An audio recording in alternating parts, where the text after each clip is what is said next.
আমাদের জীবনে দুই ধরনের সম্পত্তি হয়ে থাকে, এক হলো ভৌতিক সম্পত্তি, এক হলো জৈবিক সম্পত্তি। অর্থ, সম্পদ, সুবিধে, খাদ্য এইসব ভৌতিক সম্পত্তির মধ্যে পড়ে। ব্যক্তি, মিত্র, পরিবার, আমাদের আপনজন, আত্মীয় স্বজন সব জৈবিক শ্রেণীতে পড়ে। আর প্রত্যেক মানুষের পক্ষে এই বিভাজন বোঝা অত্যন্ত আবশ্যক, কারণ মূলত আমাদের ব্যবহার দুই রকমের হয়ে থাকে।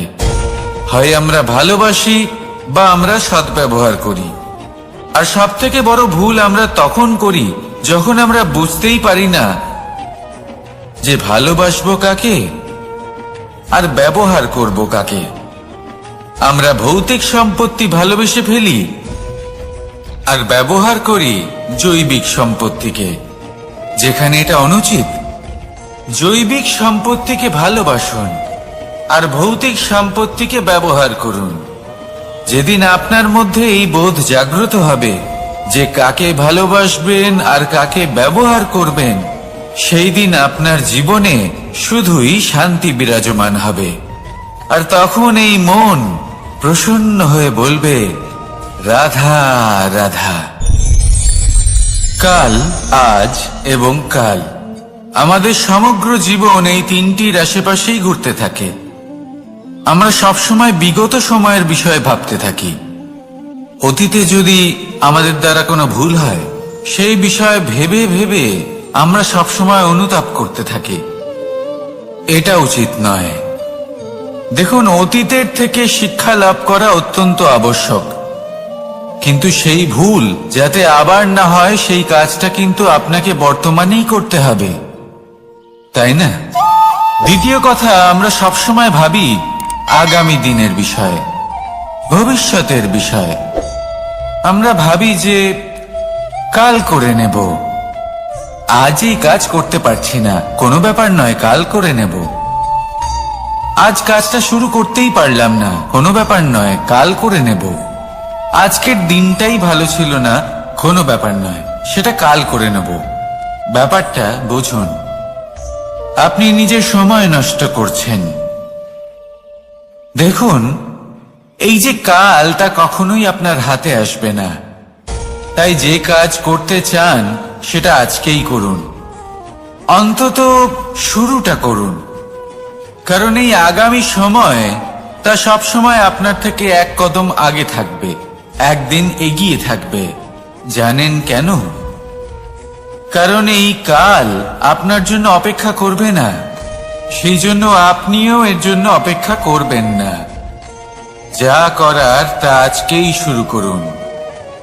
কারণ যে বর্তমানে নিজের ভিত স্থাপন করেন না, ভবিষ্যৎকালে তার সুন্দর শক্তিশালী ভবন কখনো নির্মাণই হয় না। আসুন আর আমার সাথে ভালোবেসে বলুন, রাধা রাধা। আপনার কি মনে আছে যে আপনি শেষবার কবে পরাজিত হয়েছেন? আপনার ভুল কবে হয়েছিল?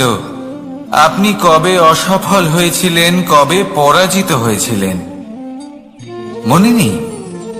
তাহলে তো আপনি নিজের জীবনের সবথেকে বড় শিক্ষককে হারিয়ে ফেলেছেন।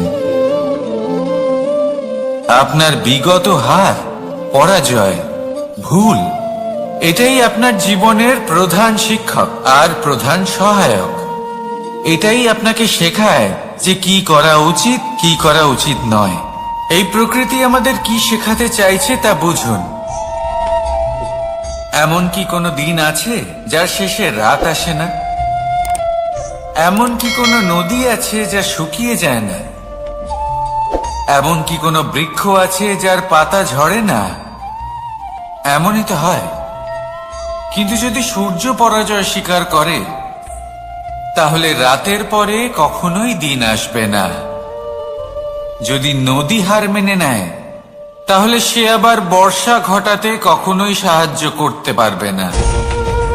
যদি বৃক্ষ হার মেনে নেয়, তাহলে সে বসন্ত ঋতুতে না নতুন পাতার জন্ম দিতে পারবে, আর না গ্রীষ্মকালে ছায়া প্রদান করতে পারবে।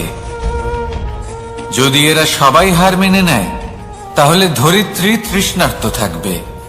প্রকৃতি আমাদের এটাই শেখায় যে হার, অসফলতা, পরাজয় এগুলো আমাদের জীবনে আসবেই আসবে, আর আমাদের শিক্ষা দিতে আসবে, আমাদের মঙ্গলের জন্য আসবে। তাই নিজের দৃষ্টিভঙ্গি সেরকমই রাখুন।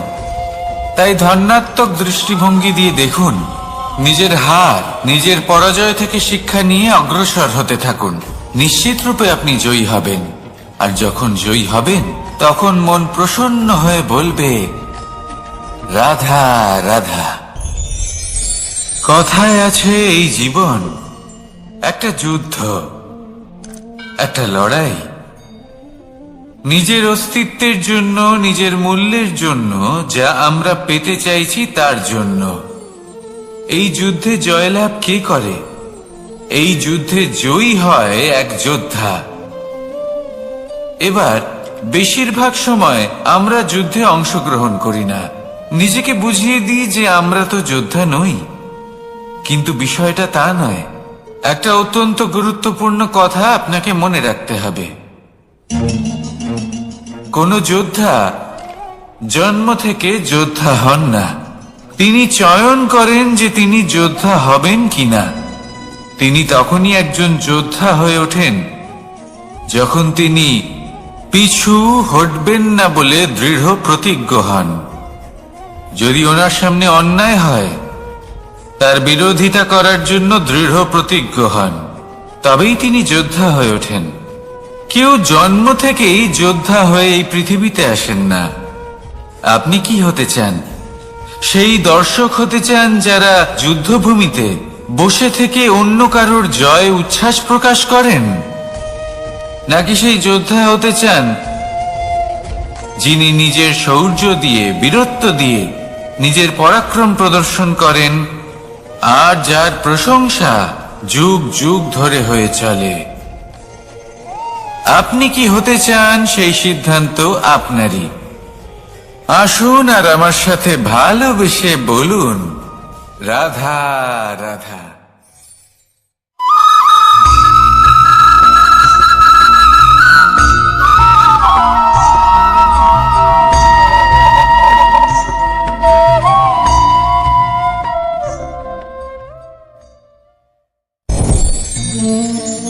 অহংকার অত্যন্ত বলশালী হয়। এই অহংকার মানুষকে কখনো নত হতে দেয় না। অদ্ভুত ব্যাপার, এই অহংকার যা মানুষকে কখনো নত হতে দেয় না, সেটাই তার পতনের কারণও হয়ে দাঁড়ায়। যেখানে মানুষ এটা ভাবতে শুরু করে যে শুধুমাত্র সেই যোগ্য, সেখান থেকেই তার পতনের আরম্ভ। ঠিক কিনা? দেখুন, যদি কোনো মানুষ এটা ভাবে যে আমি সব কিছু করতে পারি, তাহলে তা হলো বিশ্বাস। কিন্তু যদি সে এটা ভাবতে থাকে যে শুধুমাত্র আমি এই কাজ করতে পারি, তাহলে তা হলো সেই ব্যক্তির অহংকার। আর এটা আপনাকে বিনাশের দিকে অবশ্যই নিয়ে যাবে। মনে রাখবেন, যখন আমি আর শুধুমাত্র এই দুই এক হয়ে যায়, সেখান থেকে আপনার পতনের সূত্রপাত হবেই। তাই আপনি কখনোই এই অহংকারের চক্রব্যূহে ফেঁসে যাবেন না। বিশ্বাস রাখুন নিজের ওপর এবং অন্যের ওপরও। আর মনে রাখবেন, বিশ্বাসের মধ্যে বিশ্বের প্রত্যেকটা বস্তু বসবাস করে। তাই এই অহংকারকে ত্যাগ করে ফেলুন আর আত্মবিশ্বাসের ওপর মনোসংযোগ করুন। আর আমার সাথে ভালোবেসে বলুন, রাধা রাধা। মানুষ নিজের জীবনে ঈশ্বরকে খুব মান্য করে, ওনার জন্য কি না করে। ভিন্ন ভিন্ন নামে তাকে স্মরণ করে, তাকে পুজো করে, তার আরাধনা করে। সে জানে যে ঈশ্বর তাকে শক্তি অবশ্যই দেবেন, তাকে সাহায্য অবশ্যই করবেন। কিন্তু যখন প্রশ্ন আসে গুরু এবং ঈশ্বরের, তখন গুরুর মান কখনো কম হওয়া উচিত নয়। কারণ সত্যি বলতে কি, গুরুই হলেন সেই সিঁড়ি যা বেয়ে আপনি ঈশ্বরের কাছে পৌঁছানোর পথ খুঁজে পাবেন। সেই পথ আপনি গুরুর থেকেই পাবেন। গুরু না থাকলে আপনি কখনো ঈশ্বর লাভ করতেই পারবেন না। আর জীবনে অনেক সময় লক্ষ্যের থেকেও অনেক বেশি গুরুত্বপূর্ণ হলো পথ। তাই এই পথের সম্মান করতে শিখুন, অর্থাৎ গুরুকে সম্মান করতে শিখুন, কারণ গুরুই হলেন পরমেশ্বর। তাহলে আসুন আর আমার সাথে ভালোবেসে বলুন, রাধা রাধা। আপনার জীবনে আপনার প্রকৃত বন্ধু আসলে কে? আপনার সব থেকে শ্রেষ্ঠ মিত্র আসলে কে? তিনি যিনি সময় এলে পরে আপনাকে সাহায্য করেন, নাকি তিনি যিনি সময় এলে পরে আপনাকে অর্থ দেন? দেখুন, আমরা হলাম মানুষ, আমাদের জীবনে লেনদেন চলতেই থাকে। এটা আমাদের জীবনের অভিন্ন অংশ।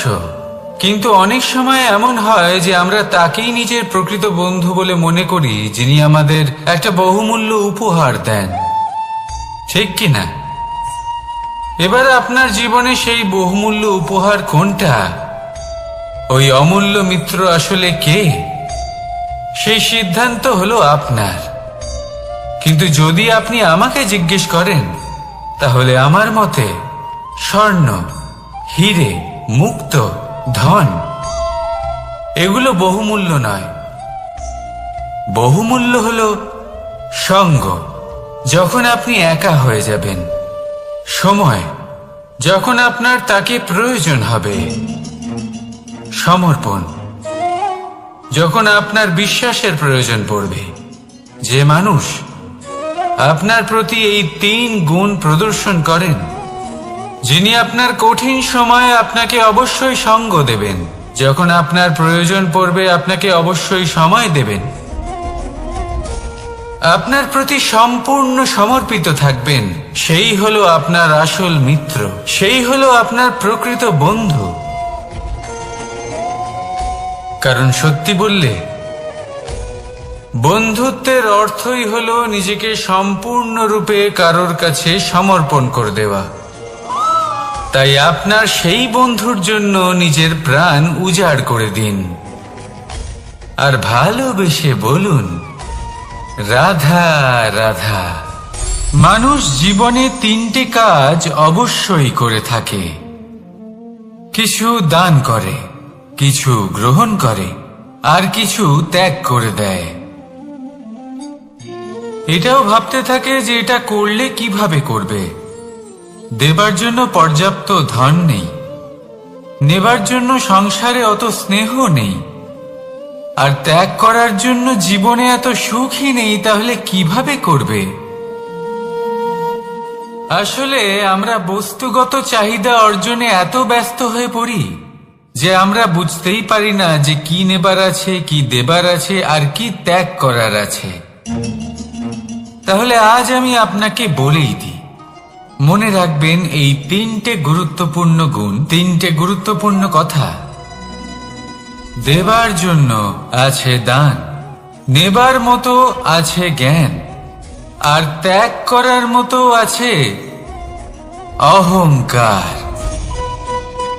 যখন আপনি দান করতে শিখে যাবেন, জ্ঞান অর্জন করার শক্তি আপনা থেকেই আপনার মধ্যে চলে আসবে। আর যখন এই জ্ঞান আপনার মধ্যে প্রবেশ করবে, অহংকার আপনা থেকেই আপনার থেকে দূরে চলে যাবে। যে ব্যক্তি এই 3-এর মধ্যে ভারসাম্য বজায় রাখতে পারে, তার বর্তমান, ভূত, ভবিষ্যৎ, লোক, পরলোক সবকিছু শুধরে যায়। যেই দিন আপনি দান করতে শিখে যাবেন, জ্ঞান আহরণ করতে শিখে যাবেন, অভিমান ত্যাগ করতে শিখে যাবেন, আপনার সর্বশক্তিশালী, সর্বশক্তিমান পরমেশ্বরেরও প্রয়োজন পড়বে না। কারণ তখন ঈশ্বর আপনার মধ্যেই বাস করবেন। তাহলে আসুন আর আমার সাথে ভালোবেসে বলুন, রাধা রাধা। জীবনে অনেক সময় সমস্যা আমাদের চারদিক থেকে ঘিরে ফেলে। এই সমস্যা নানান ধরনের হতে পারে। আর্থিক সমস্যা হতে পারে, পারিবারিক সমস্যা হতে পারে, কোনো সম্পর্ক নিয়ে সমস্যা হতে পারে, কখনো কোনো দৈনিক সমস্যা হতে পারে, কখনো কোনো দ্বন্দ্ব হতে পারে, অনেক সমস্যা হতে পারে। কিন্তু যখনই কোনো সমস্যা আসে, আমাদের মনে তার জন্য একটা উত্তর অবশ্যই থেকে থাকে, যা আমাদের অন্তরে রয়েছে। একে আমরা বলি আত্মা। আত্মা হলো পরমাত্মারই রূপ, আর পরমাত্মা তা কখনোই কিছু অনুচিত চাইবে না, তাই তো? এই আত্মা খুব ভালো করে জানে যে কোনটা উচিত আর কোনটা অনুচিত। যদি আসল বিষয়ের কথা বলি, তাহলে আপনাকে নিজের মনকে বুঝতে হবে, কারণ আত্মা তো পরমাত্মা থেকেই আসে। কিন্তু এই মন মানুষ জন্ম থেকেই প্রাপ্ত করে, যার বিকাশ হয় এই সংসারকে দেখে। যেদিন আপনার এই মন আর আপনার এই আত্মা এই দুই এক হয়ে যাবে, আত্মসাৎ হয়ে যাবে, সেদিন আপনার জীবনে না কোনো সমস্যা থাকবে, না কোনো ঝঞ্ঝাট থাকবে, না কোনো সংকট। কারণ আপনার কাছে সেই সমস্ত সমস্যার, সমস্ত বিপদের সমাধান থাকবে, আর তাও আপনারই অন্তরে। তাহলে আসুন আর আমার সাথে ভালোবেসে বলুন, রাধা রাধা। ভক্তি আর শক্তি, এই দুইয়ের মধ্যে সম্পর্ক অত্যন্ত সরল। মানুষ ভক্তি করেন যাতে তিনি শক্তি লাভ করতে পারেন, আর শক্তি লাভ করার পরে ভক্তি ভাব ভুলে যান, আর শক্তির প্রতি আসক্তিতে মত্ত হয়ে যান, আর সেখান থেকেই তার বিনাশ শুরু হয়। কেন? কারণ ভক্তির দ্বারা প্রাপ্ত শক্তি অন্য কারোর হিতের জন্য ব্যবহার করতে হয়, অন্য কারোর মঙ্গল করার জন্য ব্যবহার করতে হয়, কারোর বিনাশের জন্য নয়। এবার যদি আমি আপনাদের একটা উদাহরণ দিয়ে বোঝাই, তাহলে কোদাল। কোদাল দিয়ে আমরা মাটি কোপাতে পারি, একটা গর্ত খুঁড়তে পারি, যাতে একটা নতুন বৃক্ষ জন্ম নিতে পারে। একটা বৃক্ষ যা অন্য জীবকে ফল প্রদান করবে, যাত্রীদের ছায়া প্রদান করবে। কিন্তু এই কোদালের ব্যবহার যদি আমরা অন্য কারোর ক্ষতি করার জন্য করি, তাহলে ক্ষতি শুধুমাত্র আমাদেরই হবে। তাই জীবনে যদি আপনি কোনো শক্তি লাভ করেন, হয়তো ভক্তির দ্বারা বা অন্য যেখান থেকেই হোক, তার সদ্ব্যবহার করতে শিখুন, নয়তো এই প্রাপ্ত শক্তি আপনার পতনের কারণ হয়ে দাঁড়াবে। তাহলে আসুন আমার সাথে ভালোবেসে বলুন, রাধা রাধা। বরদান অত্যন্ত বিচিত্র এক বিষয়, কিন্তু দেখতে গেলে এই বরদান কি না করতে পারে। এক দরিদ্রকে রাজা বানিয়ে দিতে পারে, একজন দুর্বলকে এই সংসারের সব থেকে শক্তিশালী ব্যক্তি বানিয়ে দিতে পারে। কিন্তু আমরা ভুলে যাই এক অত্যন্ত গুরুত্বপূর্ণ কথা। বরদান এই শব্দের শেষে দান লুকিয়ে রয়েছে। এই দান কথাটা অত্যন্ত গুরুত্বপূর্ণ। আমাদের মনে রাখা উচিত এই বরদান আমরা দানে পেয়েছি, আর তাই তার সম্মান করা উচিত, কখনোই অহংকার করা নয়। আর যে ব্যক্তি বরদান পেয়ে অহংকার করেন, তার যা ক্ষতি হয় তা হলো এই বরদান তার থেকে কেড়ে নেওয়া হয়। বর অর্থাৎ শ্রেষ্ঠ, অর্থাৎ বরদানের অর্থ হলো একটা শ্রেষ্ঠ দান, এবং তার ব্যবহার যদি আপনি কারোর ক্ষতি করার জন্য করেন, তাহলে ক্ষতি শুধুই আপনার হবে।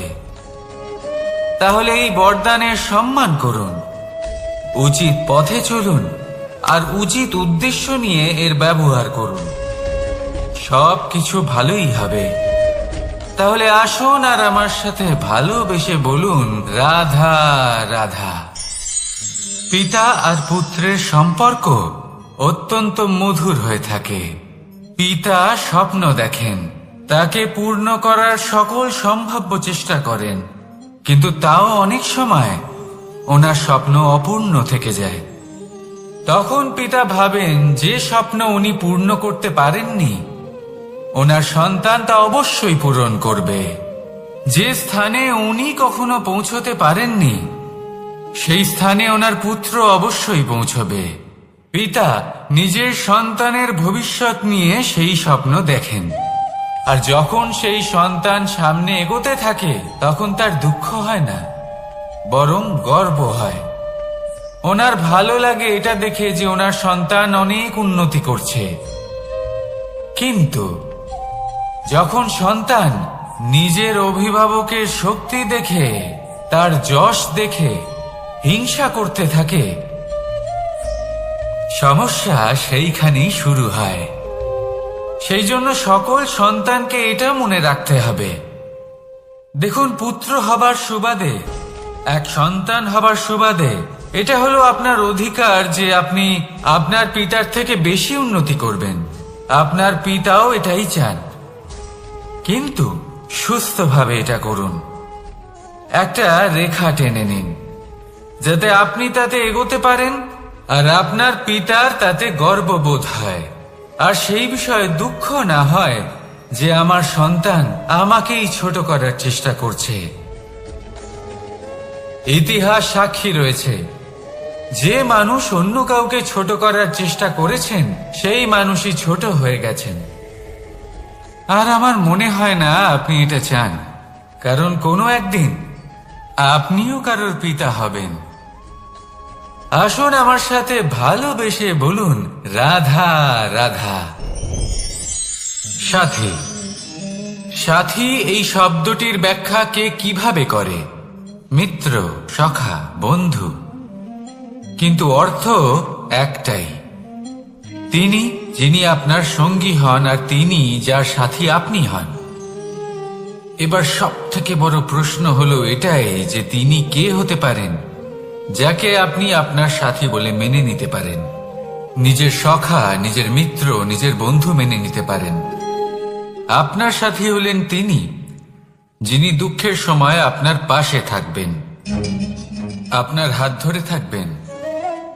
আপনার সাথী হলেন তিনি যার হাত আপনি নিজের সুখের দিনে ধরে থাকবেন।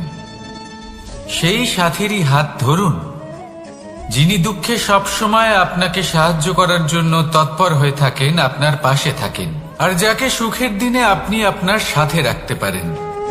আর যখন আপনার সাথে আপনার এই সাথী থাকবে তখন আপনি এটা বুঝবেন যে যখন জীবনে দুঃখ আসে তখন এই দুঃখ কমে যায়, সবার মধ্যে ভাগ হয়ে যায়। আর যদি তখন সুখ আসে তাহলে সেটা সবার উপস্থিতিতে আরো বেড়ে যায়। এটাই হলো প্রেম, এটাই হলো ভালোবাসা, এটাই হলো সঙ্গ। যেমন সম্পর্ক আমার আর রাধার মাঝে। তাহলে আসুন আর আমার সাথে ভালোবেসে বলুন, রাধা রাধা। আমাদের মনে যখন কোনো প্রশ্ন ওঠে, কোনো দ্বন্দ্ব জাগে, তখন আমরা যাই আমাদের গুরুর কাছে, আমাদের আরাধ্যের কাছে গিয়ে জিজ্ঞেস করি। এইভাবেই একদিন আমি পৌঁছলাম আমার আরাধ্যের কাছে, আমার মহাদেবের কাছে, আর ওনাকে প্রশ্ন করলাম যে মহাদেব, জীবনে আনন্দ পাওয়ার, উৎসব পালনের, প্রেম ভাগ করে নেবার, জীবনকে উপভোগ করে নেওয়ার সর্বশ্রেষ্ঠ সময় কোনটা? মহাদেব হাসলেন আর উনি বললেন, জীবনে উৎসব পালনের সব থেকে শ্রেষ্ঠ দিন হল মৃত্যুর ঠিক আগের দিনটা। প্রেম ভাগ করে নেওয়ার সব থেকে শ্রেষ্ঠ মুহূর্ত হল মৃত্যুর ঠিক আগের মুহূর্ত। জীবনকে উপভোগ করে নেওয়ার সর্বশ্রেষ্ঠ প্রহর হল মৃত্যুর এক প্রহর পূর্বে। তখন আমি চমকে গেলাম। আমি বললাম, কিন্তু মহাদেব, মৃত্যু তো অনিশ্চিত, আমরা জানিও না কবে আমাদের মৃত্যু হবে। মহাদেব আবার হাসলেন উনি বললেন যে যদি আমরা এভাবে জীবন কাটাই যে আমরা জীবনের প্রত্যেক দিন, প্রত্যেক মুহূর্ত, প্রত্যেক প্রহর শেষ বলে মনে করি, তাহলে আমাদের সমস্ত জীবন আনন্দের সাথেই অতিবাহিত হবে। কি বলেন? তাহলে আপনিও এই কথা মনে রাখুন আর আমার সাথে ভালোবেসে বলুন, রাধা রাধা। জীবনে অগ্রসর হওয়ার জন্য আমাদের কাকে প্রয়োজন হয়? মাতা পিতা, বন্ধু, প্রেম, সাহায্য, অর্থ, পরিশ্রম, আশা। ভিন্ন ভিন্ন মানুষ ভিন্ন ভিন্ন বিকল্প চয়ন করে। যদি আমি আপনাকে বলি তাহলে জয় আর পরাজয়ের মন্ত্র দুটো শব্দের উপর নির্ভর করে, মেনে নেওয়া আর দৃঢ় হওয়া। যদি মেনে নেন তাহলে হেরে যাবেন, যদি দৃঢ় হন তাহলে নিশ্চিত রূপে জয়ী হবেন। যদি কখনো আপনি ক্লান্ত হয়ে ওঠেন, আপনি দুঃখী হন, পুরোপুরি ভেঙে পড়েছেন, তখন মেনে নেবেন না যে আপনি ভেঙে পড়েছেন, নয়তো হেরে যাবেন। তখন উল্টে স্থির করবেন যে যাই হয়ে যাক না কেন আমি জয়ী হবই। আর আপনি দেখবেন যে জয় নিশ্চিত রূপে আপনার কাছেই আসবে। তাহলে এই কথা মনে রাখবেন আর আমার সাথে ভালোবেসে বলবেন, রাধা রাধা। সময়, জীবন, কাল। দেখতে গেলে এই তিনটি শব্দ একটি শব্দেরই সমার্থক শব্দ মনে হয়, কিন্তু এই শব্দগুলির অর্থ কি সমান? কখনোই নয়। হ্যাঁ, এই সময় চলতে থাকে, জীবন চলতে থাকে, কালচক্র চলতে থাকে। এই সময় কেটে যায়, কিন্তু এই জীবন একে যাপন করতে হয়। কি বলেন? এই জীবনে কিছু করুন বা কিছু না করুন, জীবন এমনি কেটে যাবে, আপনি জানতেও পারবেন না। কিন্তু সেটা আমাদের উদ্দেশ্য নয়, একে যাপন করতে হবে। এই জীবনে প্রেরণা পেতে শিখুন, প্রেরণা দিতে শিখুন, আহ্বান গ্রহণ করতে শিখুন, আহ্বান জানাতে শিখুন, মহান কাজ করতে শিখুন, ধন্যাত্মক বোধ জাগিয়ে তুলুন। জীবন অতিবাহিত করার অর্থ কি তা আপনি শিখে যাবেন। কারণ সময় কেটে যায়, সমস্ত যুগ কেটে যায়, কিন্তু জীবনের রীতি জীবন কাটিয়ে দেওয়া নয়, জীবন যাপন করা। এই জীবন সম্পূর্ণরূপে অনুভব করতে হবে, নতুন পথ বানাতে হবে। এবারে যদি এই জীবন বাঁচার সময় একবার ভেবে দেখুন, যদি মনে প্রেম থাকে, সদ্ভাবনা থাকে, তাহলে কি হবে? এই জীবনকে বাঁচার অনুভূতিটাই অন্যরকম হয়ে যাবে, একটা আনন্দময় অনুভূতি লাভ করবেন। তাহলে এটাই করুন আর আমার সাথে ভালোবেসে বলুন, রাধা রাধা। আপনি কি কখনো কোনো জলের ধারা দেখেছেন? তার সামনে যতই মাটি থাকুক না কেন, যতই কাদা থাকুক না কেন, যখন এই জলের ধারা বইতে আরম্ভ করে দেয়, তখন এই কাদাকে নিজেই ধুয়ে নিয়ে যায়। ওই কাদাকে ধুয়ে দেয় এবং নিজের পথ নিজেই তৈরি করে নেয়। তাহলে আপনিও এরকম জলের মতো হয়ে উঠুন। যদি হয়ে উঠতে পারেন, তাহলে নিজের মনে, নিজের ভাবনার, নিজের জীবনের যত অনাবশ্যক তত্ত্ব আছে, অনুপযোগী অংশ রয়েছে, অর্থাৎ অপরিষ্কার অংশ রয়েছে, তা নিজে থেকেই নির্মল হয়ে উঠবে। আর যেরকম জলের ধারা কখনো থেমে থাকে না, সব সময় বয়ে চলে, সেইভাবে আপনিও কখনোই থামবেন না, সবসময় বয়ে চলুন, এগোতে থাকুন। পথে যদি অনেক বিপদ আসে, সমস্যা আসে, থামবেন না, তার উপর নিরন্তর প্রহার করুন, নিরন্তর প্রয়াস করুন আর অগ্রসর হন। আপনি ভেবে দেখুন, এই জলের ধারা কখনো থেমে থাকে না, সবসময় বয়ে চলে। বিপদের সম্মুখীন হয়ে তাকে সাথে বয়ে নিয়ে চলে। সেই জন্য জলের ধারা, প্রবাহমান এই ধারা, এর থেকে কখনো দুর্গন্ধ আসে না, এতে কখনো ময়লা জমতে পারে না, বরং পালিত হয় সুন্দর প্রাণবন্ত জীবজন্তু, যেমন সুন্দর ছোট মাছ। তাই আপনিও এটাই করুন, কখনো থামবেন না, শুধু চলতে থাকুন, জলের ধারার মতো বইতে থাকুন। আপনি আপনার লক্ষ্য অবশ্যই খুঁজে পাবেন, আর তার সাথে নিজের অন্তরের যে মালিন্য রয়েছে তা আপনি নিজেই নিজের থেকে দূরে করে দেবেন। তাহলে আসুন আর আমার সাথে ভালোবেসে বলুন, রাধা রাধা। এবার অনেক সময় মানুষের মনে এরকম প্রশ্ন আসে যে এই সংসারে সব থেকে বড় বিপদ কি? কেউ বলে ধর্ম সংকট, আবার কেউ বলে প্রাণের উপর আসা সংকট। প্রত্যেক মানুষের জীবনে বিভিন্ন সংকট আসে, আর এই সমস্ত সংকট অত্যন্ত বিচিত্র হতে পারে। এই সমস্ত সংসার হলো সংকট দ্বারা পরিপূর্ণ। ঠিক আছে, আপনাকে একটা উদাহরণ দিই। একজন ধনী ব্যক্তি, এবার ওনার জীবনে সংকট কি হতে পারে? সংকট এটাই যে কেউ তার সম্পত্তি চুরি না করে নেয়, আমরা বুঝতে পারছি। এবার একজন চোর, তার জীবনে সংকট কি হতে পারে? যে চুরি করার সময় সে যদি তার একটা কাশি চাপতে না পারে, তাহলে সে ধরা পড়ে যেতে পারে, ঠিক কিনা? আবার অনেক সময় এমনও হয় যে যার জন্য আমি সংকট, সেও আমার কাছে সংকট। যেমন এই পরিস্থিতিতে দেখুন, সংকট হলো সংকট, এ তো জীবনে থাকবে, কিন্তু এর সম্মুখীন কিভাবে হওয়া যায়? খুব সরল, সব এটার ওপর নির্ভর করে, মনের ওপর। এই মনকে নিয়ন্ত্রণ করলে সব ঠিক থাকবে।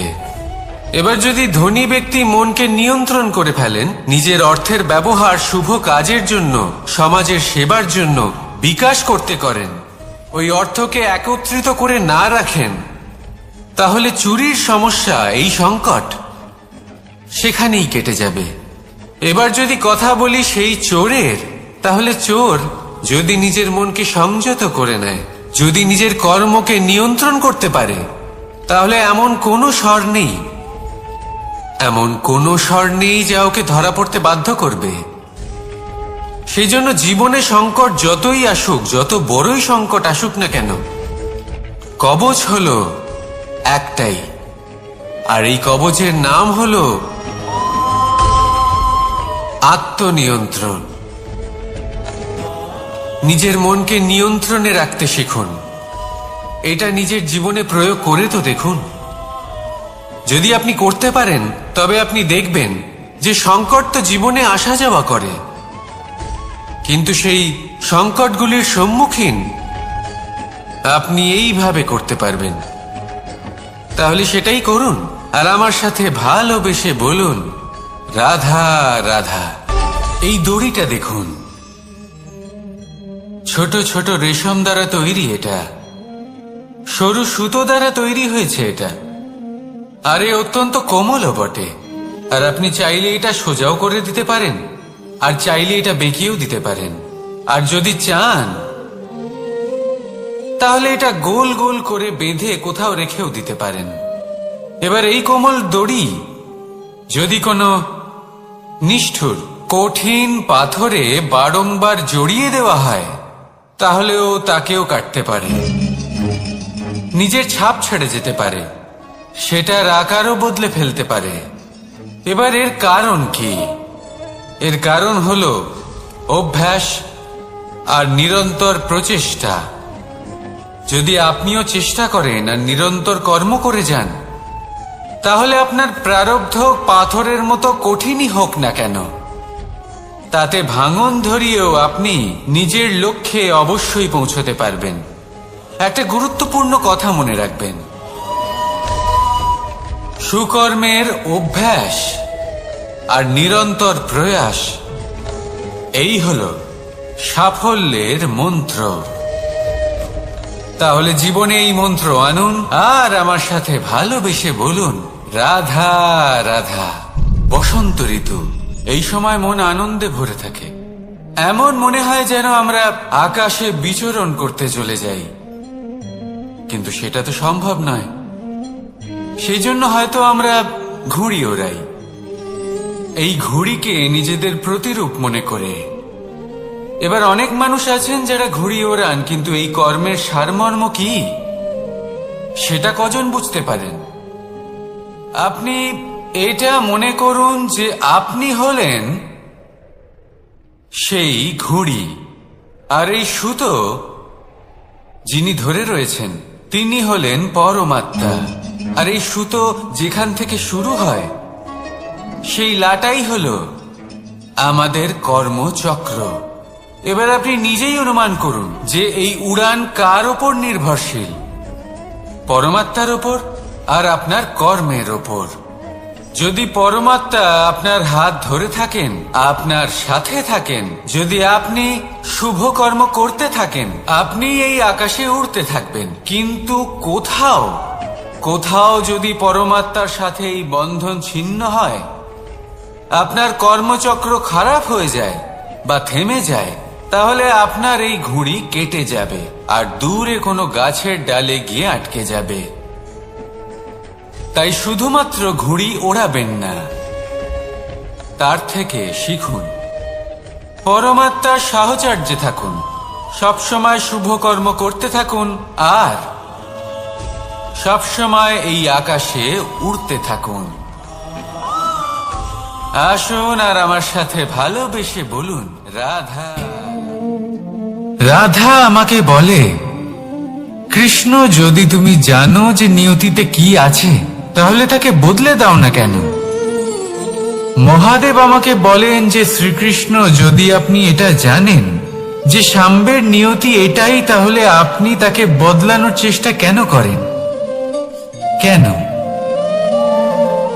কারণ আমি একজন পিতা, আর পিতার কর্তব্য এটাই, তিনি যেন সম্ভাব্য সব চেষ্টা করেন নিজের সন্তানের মঙ্গলের জন্য। নিয়তি আমি জানি, কিন্তু এটাও আমি জানি যে কর্মের থেকে বড় আর কোনো নিয়তি হতে পারে না। অভিজ্ঞতাও রয়েছে যে কর্মের হাতে নিয়তির এই চক্র বদলে যেতে পারে। তাই জীবনে যদি আপনার কখনো এমন মনে হয় যে এটা তো অসম্ভব, তখনও চেষ্টা করা কখনোই ছাড়বেন না। কে বলতে পারে আপনারই কর্মের কোনো এক বীজ হয়তো নিয়তির চাকায় আটকে গেল আর নিয়তিকে নিজের পথ পাল্টাতে হলো, ঠিক কি না? সেই জন্য নিয়তিকে ভাগ্য মেনে নিয়ে চুপ করে বসে থাকবেন না। নিজের নিয়তি স্বয়ং নিজের কর্মের দ্বারা নির্ধারিত করুন, কারণ আপনার এই কর্মের ওপরেই আপনার অধিকার রয়েছে। আর এই অধিকারকে নিয়তি অনেক সময় সম্মান করে। তাহলে আসুন আর আমার সাথে ভালোবেসে বলুন, রাধা রাধা। শক্তি এক অত্যন্ত বিচিত্র বস্তু, বা বলতে পারেন অনুভূতি। পিতা সবসময় চান যেন তিনি তার শক্তি পুত্রকে সঁপে দিতে পারেন, যাতে সে শক্তিশালী হয়, যাতে তার মঙ্গল হয়। তার পুত্র সবসময় চায় যাতে সে পিতার সেই শক্তি লাভ করে, কিন্তু সেই শক্তি লাভ করার জন্য পুত্র হওয়া যথেষ্ট নয়, যোগ্য পাত্র হতে হয়।